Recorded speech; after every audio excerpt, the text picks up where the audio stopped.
Najpre bih hteo da se zahvalim ocu igumanu Gavrilu iz manastira Svetog Nikole na Ozrenu na njegovoj dobroti da nam podari lepe fotografije svoga manastira i cveća i prirode i toga što je tamo, sa kojime je ovaj video ukrašen, iako on ne odgovara sadržaju ovog mog videa, jer moj video se bavi malo nekim glupim temama, nekim stvarima koje nisu baš na nekom nivou, ali barem da vidimo jednu stranu Božje lepote, ako moramo da gledamo i da slušamo ovu stranu drugu Božje, da kažem tako, i ostavljenosti, ono kada Bog kaže laku noć pa čovjek malo izgubi pamet. Evo, u ovom tekstu koji je naslovljen kada Ivan Inkvizitor Marković iskopava jeretike, bavim se sa jednim čovekom koga već duže vreme poznajem. U uvodu kažem, simpatični mi u Gospodu Isukaru.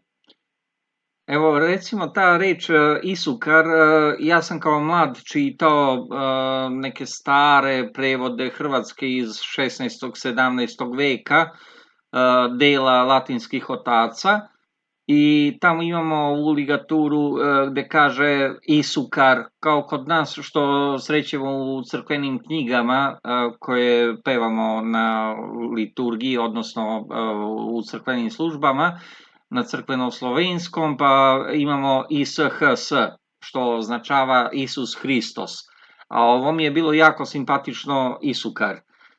Dakle, simpatični mi u Gospodu Isukaru Ivan Inkvizitor Marković, koga sam od Milošte i Sotonom zvao. Naime, kažem da je on moja stara mušterija i ja sam ga nazivao Isus Satana Marković, jer je uvek tako bio čovek negativan. I onda u jednom momentu kada sam ga pohvalio zbog toga što se odvojio od nekih ekstremno ludačkih ideja, preslovio samo, preimenovao, dao sam mu drugu titulu i onda sam ga nazvao Ivan Inkvizitor Marković. Onda je on bio jako zadovoljan i kaže, to je mnogo bolje nego Ivan Sotona Marković. Dakle, on je moja stara mušterija sa Pouka, tamo smo se družili, a kako sada objavljujem autorske tekstove na Vidovdanu, nađe se pozvanim i ovde da se pojavi sa usputnim osvrtom, jer pored tekstova Andreja Jeftića i Kirila Hovoruna, koje s pravom pobija, pribroja tu i moj. Nije odoleo iskušenju u toku posta, prepostio je. Zato bih mu propisao da ovih dana čita modifikovanu mnome velikopostnu molitvu svetog Jefrema Sirina. Gospodi i vladiko života moga u pokušaju, duh površnog čitanja, mrzovolje, vlastoljublja i praznoslovlja ne daj mi. Duh celomudrenosti, to jest da barem u toku ovoga posta suzdržavam se od seksa, smirenoumlja nedostupnog, trpljenja i simpatisanja, daruj meni slugi svome u pokušaju. O Gospode caru, daj mi da sagledam svoje grehove, jer mi to ne polazi za rukom, i da ne osuđujem rimskog avu našeg, jer si blagosloven u vekove vekova. Amin. Ivan nije lišen blede svetlosti razuma, ali to malo izgubi kada vidi moje ime. Nekako kao bik, onako, kada mu zamašete crvenim platnom. On je filozof, znači te dve discipline je studirao u životu, ali i neko ko je umislio da se nešto razume u teologiju. Kao teologija, to je neka sporedna bez veze disciplina, pa o tome pročitamo 5-6 knjiga i sada znamo sve živo o toj disciplini. Međutim, imamo i kada je Ivan u pravu. Pomenuh da je s razlogom odbacio teze i obrazloženja Andreja Jeftića i Hovoruna. Dragoljub Marjanović, moj i Ivanov zajednički prijatelj, je lepo primetio da Jeftić pokušava da dokaže na osnovu Prokopija da su crkve bile zatvorene u vreme Justinijanove kuge, a ne primećuje šta Prokopije sam kaže, da su mnogi spas tražili u crkvama i tamo umirali, što znači da su bile otvorene. I na kraju Jeftić zaključuje da su crkve bile zatvorene, iako sam pominje i taj podatak koji donosi Prokopije, da su se ljudi sklanjali u crkve. Čitav taj opis je po uzoru na Tukidida. I Tukidid isto kaže da su za vreme kuge u Atini, u doba Perikla, mnogi spas tražili u hramovima. Tako da je Marković u pravu kada kaže da Prokopijevom izveštaju treba pristupiti oprezno. Takođe je u pravu i oko Hovoruna, mada mi nije jasno gde sam ja se to pozivao na njega kako snatri Ivan. Jer čim sam bio pročitao njegov tekst ovoga Hovoruna, video sam na utemeljenost njegovih optužbi za jeres oni koji tvrde da se ne može zaraziti preko pričešća. Sa druge strane su jednako sumanuti i Ivanovi pozivi na lomače. On veli, moj predlog je da, koliko je do nas, podnesemo inicijativu sinodu da se svi oni koji veruju da pričešće može da zarazi, izopšte iz crkve ili vrate u red oglašenih. Ovaj predlog je potpuno sumanut. Na prvom mestu što Ivan stalno kritikuje sinod, stalno je nezadovoljan sinodom, kritikuje ga po 1000 instanci. Apsolutno, to znamo mi koji smo bili u tim nekim polemikama, pratili smo taj njegov rad. Tako da pozivati se sada na sinod kao na neko merodavno telo je u najmanju ruku, ne znam, besmisleno, nemoralno, da ne kažem. A drugo, što on ovde govori, da se vrate u red oglašenih, pa to nikada nije postojalo u crkvi. Tu ponovo pokazuje svoju pogrešnu teologiju, bolesnu teologiju, gde crkva ne zna apsolutno za tu instituciju vraćanja u red oglašenih, odnosno nekog samoraskrštavanja. To ne postoji u crkvi. Ako si kršten jedan put, kršten si. Kao što je Sveti Avgustin govorio da je krštenje validno, čak i ako je izvršeno van crkve od strane jeretika,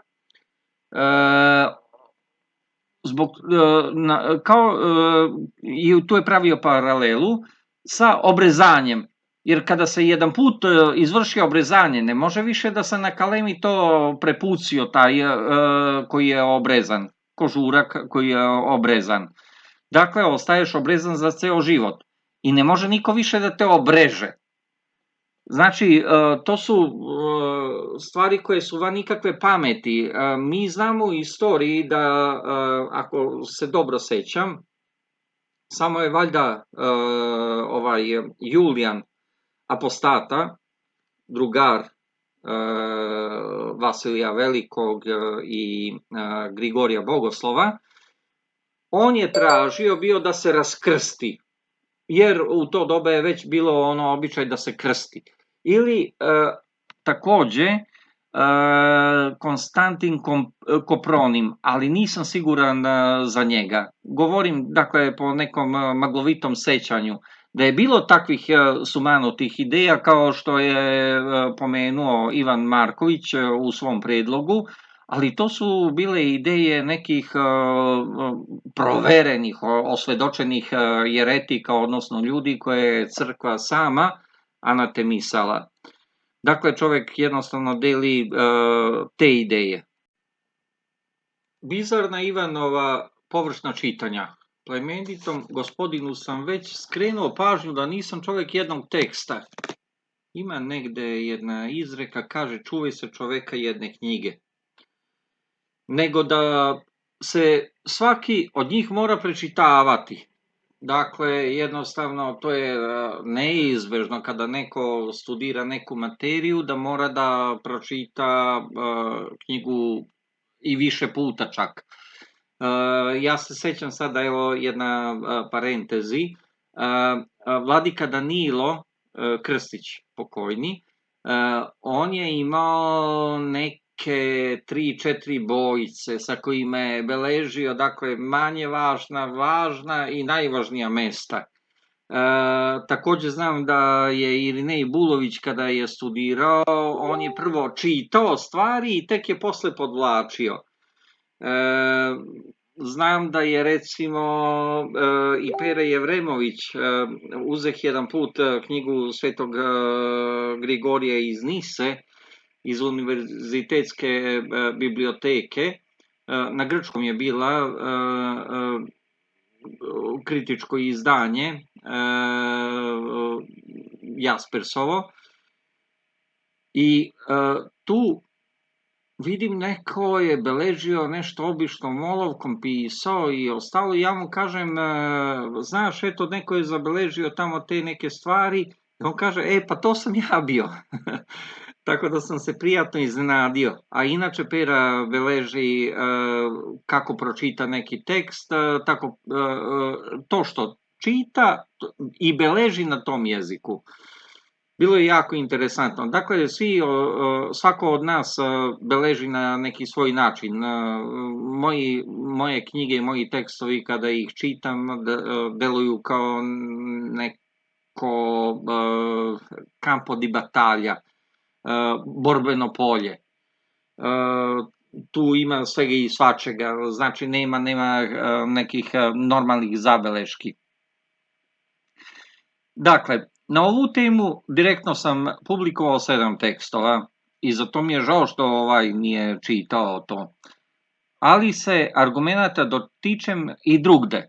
Dakle, Ivan bi sada morao da lepo pročita sve ovo što sam pisao i to sa razumevanjem, a da se posle toga javi sa nekim suvislim observacijama, jer ovako ispada da je kao neka žena koja ima menstruaciju, znate svi koji ste oženjeni, dakle žena neki dan pre nego da dobije počinje da vileni i onda počinje da priča gluposti, da vas maltretira i tako dalje i onda neiskusni muževi se pecaju na to i upadaju u neke polemike i ostalo, a ovi koji su iskusni onda oni to oćute normalno, kaže da draga i tako dalje, da je smire i tek posle kada se ona malo pribere, čuju šta su suvisli argumenti.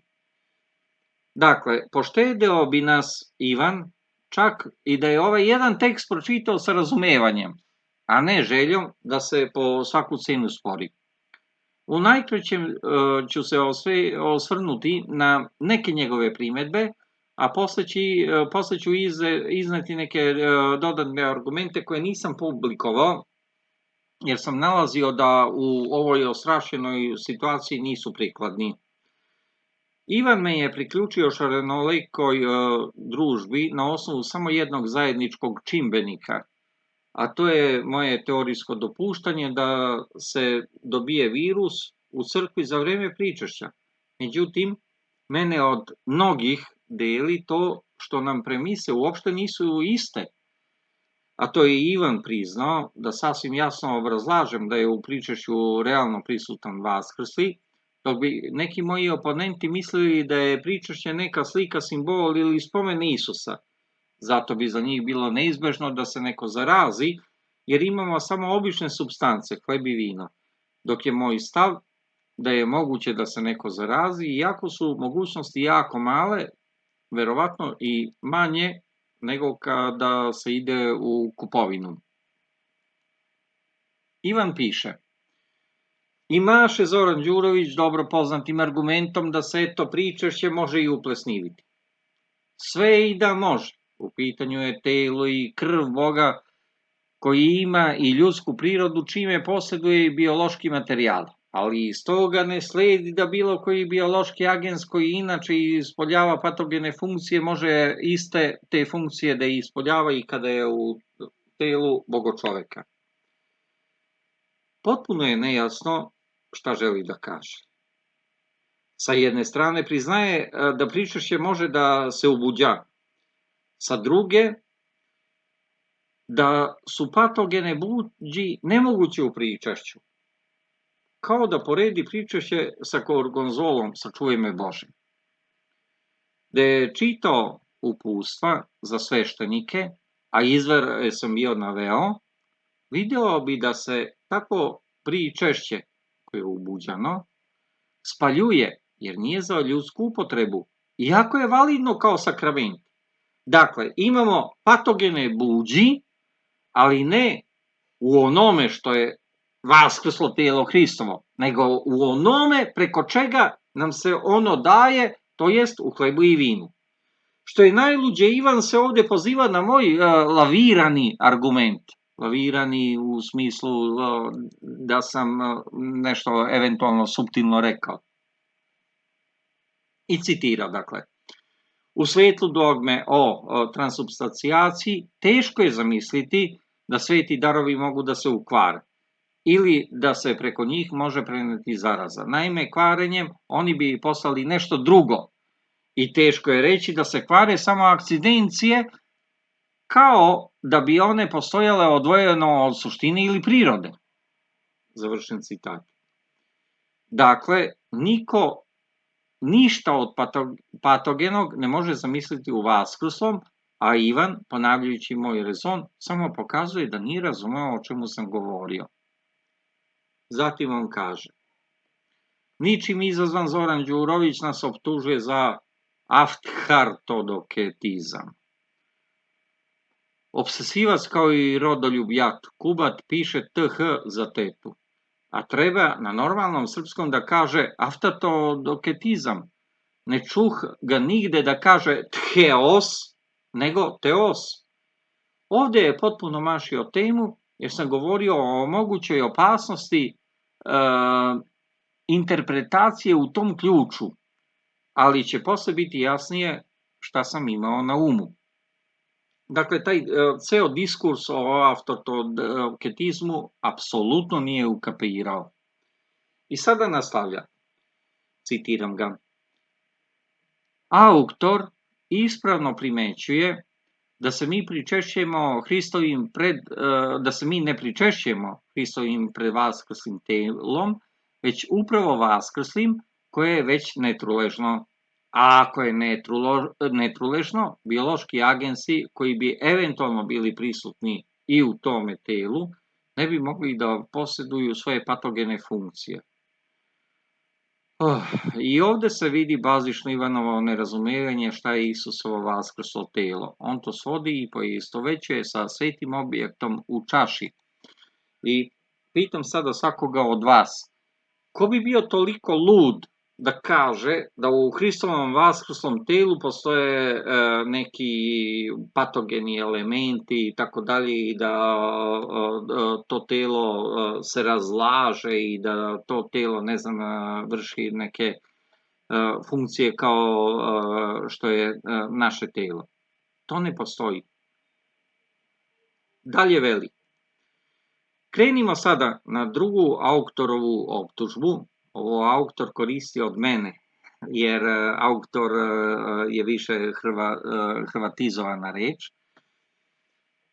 Da zastupamo jeres transubstancijacije, koja je, gle čuda, službena doktrina rimokatoličke crkve dogmatizovana na Tridentinskom saboru, a pod uticajem Tome Akvinskog. To nas obavezuje da odbacimo tvrdnju Đurovića da je u pitanju jeres. Ovdje Ivan evocira to što smatram katolike za crkvu, pa mi trlja na nos da sam nedosledan jer zastupaju jeres. Problem je što pišem, sada citiram moje reči, tako da se u dogmatskom smislu mogu naslutiti dva nepravoslavna učenja, a to su pod 1 afthartodoketizam i pod 2 transubstancijacija. Nisam nigde transubstancijaciju nazvao jeresiju, nego nepravoslavnim učenjem, jer ono nije zvanično prihvaćeno kod nas. A Ivanu bi bilo bolje da se ne pravi pametnim, pa da navodi neka od pravoslavnih imena. Tu je on uzeo da se malo igra jer je pročitao nešto u nekoj enciklopediji, jer ipak ovu problematiku bolje poznajem, a ne pišem traktate da bi bio iscrpan. Ivan je pak napravio celu apologiju ovog katoličkog učenja. Gle sada, neko ko je protiv katolika zastupa katoličko učenje. A sva njegova kritika na moj račun se svodi na to da se pričašće pretvara u nekakvo vaskrslo telo i onda ne može da tu bude nečeg patogenog. No, on ništa ne objašnjava bliže, nego se poziva na slepi fideizam. Beskoristan je za dijalog. Sada ću otići korak dalje u obrazlaganju kako stvari zaista stoje, a ne kako ih mali Perica zamišljam. Ovde sam govorio i uneo u stvari nešto što ste mogli da pročitate, odnosno da vidite i čujete u prethodnom klipu, a to je evharistijski argument i otrov u pričašću. Dakle, neću vam to sada prepričavati u detalje, jer tamo sam rekao da su i pravoslavni kao i ovi jeretici aftartodoketi, svi su znali da se pričešće može pokvariti ako se ostavi izloženo ovim elementarnim stvarima koje postoje. Znači, nekoliko dana se ne koristi, 10 mesec dana i tako dalje.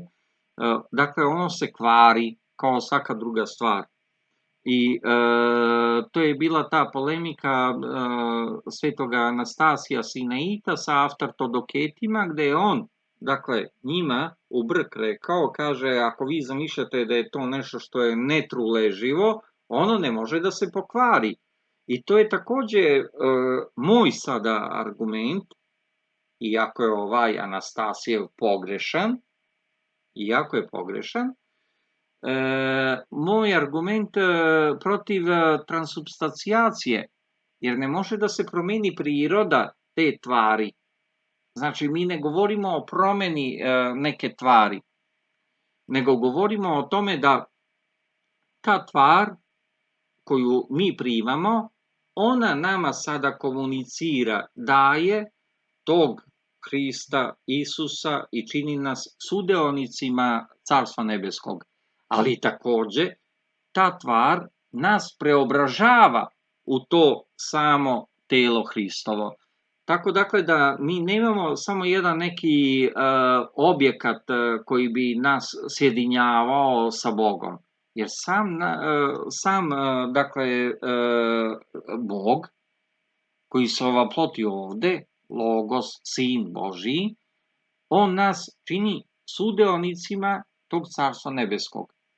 I kako se ovaplotio sa nama, rodio se između nas u Bogorodici, u Mariji, tako nas je i vaskrsao i posadio nas je sa desne strane Boga Oca.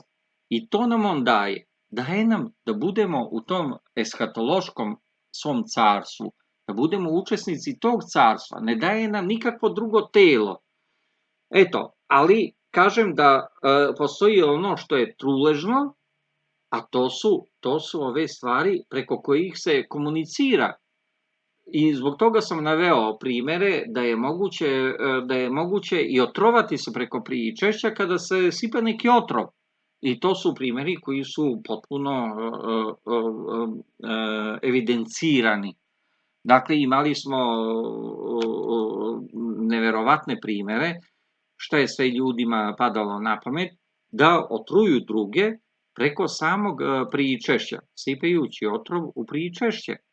I onda nije bilo Bože pomozi, nego su ovi veseli ljudi umirali koji su jeli i pili to pričešće. I jedan i drugi primer svedoče da se pričešće može kontaminirati i da nije više za upotrebu, iako ostaje validno kao sakrament. Jeste pričešće i telesni lek, iako je prvenstveno hrana za budući život, ali to ne znači da nužno deluje kao medikament ili serum. čuda su moguća, ali su retka, tako da ko nije Jovan Šangajski, toplo bih mu preporučio da ne uzima pričašće od zaraženih besnilom. Nije samo pričašće koga Ivan i ini bezbožno svode na svetu stvar, to koje je podložno zakonima prirode, nego i sve druge svete stvari, iako je pričašće, da mi ovaj nesuptilni teolog u pokušaju ne prigovori, sui generis. Na internetu je opisan eksperiment u okviru koga su uzeti na analizu ikone iz moskovskih crkava, a dobar deo mikroorganizama su bili patogeni. Stafilokoke, streptokoke, Escherichia coli i tako dalje. Zato se u svim crkvama dezinfikuju ikone i van perioda epidemije. Ne bih pominjao i trovanje svetom vodicom, jer su to retki slučajevi, ali ih ima. Prema tome, Ivanu bi bilo pametno da uzme od početka da pređe gradivo, pa da onda kaže nešto suvislo, bez da pliva slobodnim stilom i oduzima nam vreme. Moskovljani o pričašću i virusu. Ivan je već nazivao patrijarha Kirila i mitropolita Ilariona nevercima i novotarcima. Ali mi do njegovog mišljenja kao do lanog snega nije stalo i zato bi ih izneo skore glede Alfejeve. Kaže: čaša i kašičica nisu zaštićeni od prisustva bakterija i virusa. Revnitelji koji se bahate, kočopere svojim pravoslavljem, ne treba ih slušati, i njihovu farisejsku propoved o maloverju. Pita ga sagovornik. Kakvu reakciju vi dobijate od parohijana verujućih na poslednje rešenje sinoda, na instrukcije, na konkretne preduzete mere? Odgovara Alfejev. Generalno reakcija je pozitivna, blagodarna i smirena, ali postoje ljudi koji pokušavaju da iskoriste situaciju kako bi, kako se kaže, prevrnuli čamac, potkopali poverenje ka sveštenonačalnicima. Jedan đakon nedavno je napisao: hteo bi da postavi našim jerarcima pitanje zašto vi tako brzo bez borbe pod humanističkim sosom, brigom o bližnjem prodajete slobodu crkve. Za pravoslavne ljude je očigledno da kroz sveto pričašće nikakva infekcija se ne prenosi. Misliti drugačije je bogohuljenje. To kaže taj đakon. Sada nastavlja Ilarion. Hteo bih da ponovim ono što je crkva poslednjih dana govorila mnogo puta. Mi čvrsto verujemo u to da se nikakva zaraza ne može preneti kroz svete darove. Telo i krv Hristovu vernici primaju na isceljenje duše i tela. To jest, oni sami jesu izvor isceljenja, ali čaše i kašičica za pričašće, to su ti predmeti koji nisu zaštićeni od prisustva na njima bakterija i virusa. Zbog toga se preduzimaju specijalne mere za njihovo saniranje. Ka tome se moramo odnositi sa smirenjem i spokojem.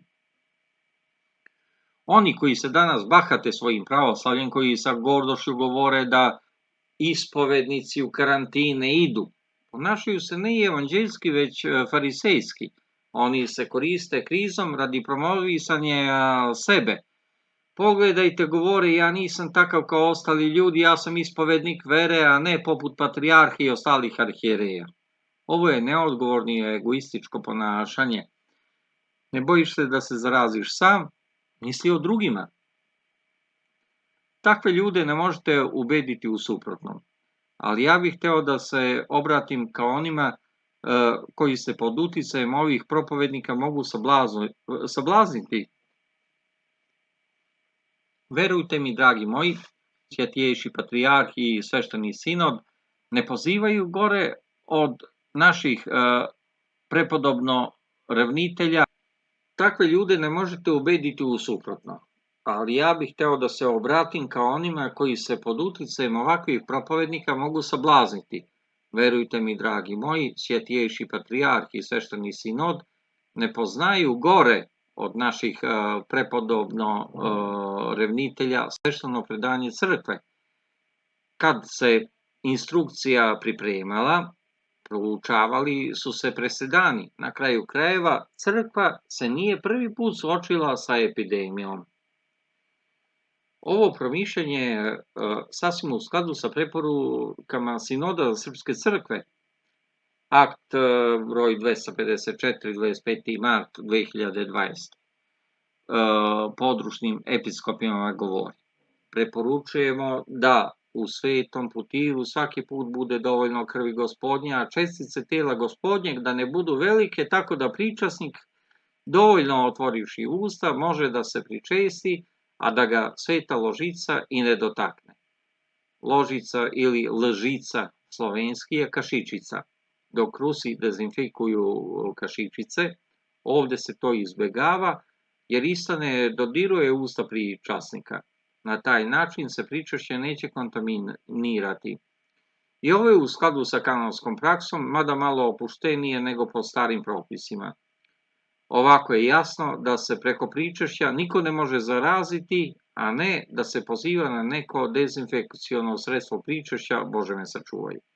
Rado ću odgovoriti našem drugaru inkvizitoru, ako uzme da lepo pročešlja moje argumente iz nabrojanih tekstova, ali ako mi napiše nešto u ovom stilu, onda ga prepuštam nirvani.